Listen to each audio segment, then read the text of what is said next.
बूढ़ा और सफेद घोड़ा की कहानी। एक बार एक गांव में एक गरीब बूढ़ा रहता था। वह बहुत गरीब था, फिर भी उनके पास एक सुंदर सफेद घोड़ा था। इसके कारण राजा के लोग भी उनसे ईर्ष्या करता था। उसे उस सफेद घोड़े को बेचने के लिए राजा के तरफ से अच्छी कीमत दी गई थी, लेकिन बूढ़ा आदमी यह कहते हुए मना कर देता था, यह मेरे लिए सिर्फ घोड़ा नहीं है, वह एक व्यक्ति और मेरा अच्छा दोस्त है। क्या आप किसी व्यक्ति या दोस्त को बेच सकते हैं? नहीं, यह हमारे लिए संभव नहीं है। एक दिन सुबह जब वह खलिहान घर में गया तो उसने देखा कि घोड़ा वहाँ नहीं है। यह खबर गांव में जल्दी फैल गई और पूरा गांव उनके घर पर जमा हो गया। गांव वालों ने कहा, तुम मूर्ख बूढ़े हो। हर कोई उस घोड़े को पाना चाहता था। सभी जानते थे कि किसी दिन यह घोड़ा चोरी हो जाएगा। आप उस घोड़े को अच्छी कीमत पर बेच सकते थे, फिर भी आपने उसे रखा। अब घोड़ा चला गया है, यह आपका दुर्भाग्य है। बूढ़े आदमी ने जवाब दिया, सच तो यह है कि घोड़ा स्थिर नहीं है। बाकी सब कुछ जो तुम कहते हो वह एक फैसला है। आप कैसे जानते हैं यह दुर्भाग्य है या नहीं? लोगों ने जवाब दिया, हमें मूर्ख मत बनाओ। आपका सफेद घोड़ा चला गया है, यह आपका दुर्भाग्य है। गांव के लोग उस पर हंसे और चले गए। उन्होंने कहा कि वह पागल है। वह उस घोड़े को बेच सकता था और गरीबी में जीने की वजह एक बेहतर जीवन जी सकता था।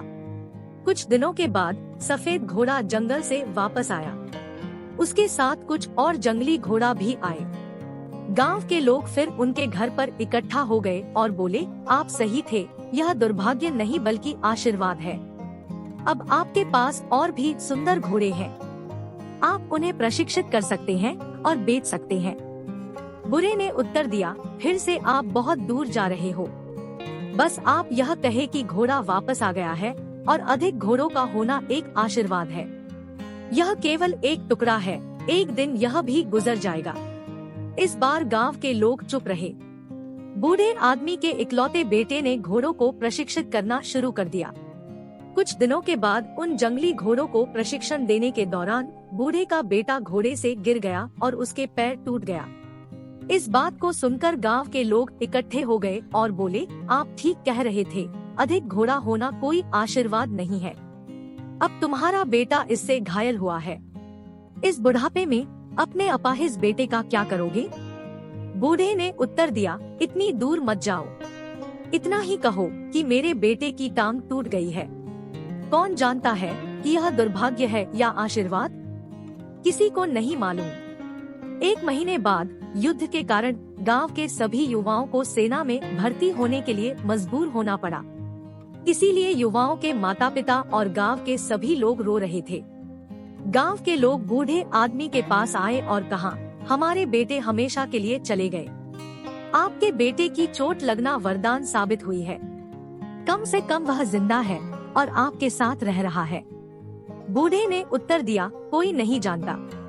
इतना ही कहो, हमारे बेटे को सेना में भर्ती होने के लिए मजबूर किया गया और आपके बेटे को मजबूर नहीं किया गया। लेकिन कोई नहीं जानता यह आशीर्वाद है या दुर्भाग्य है। केवल भगवान जानता है।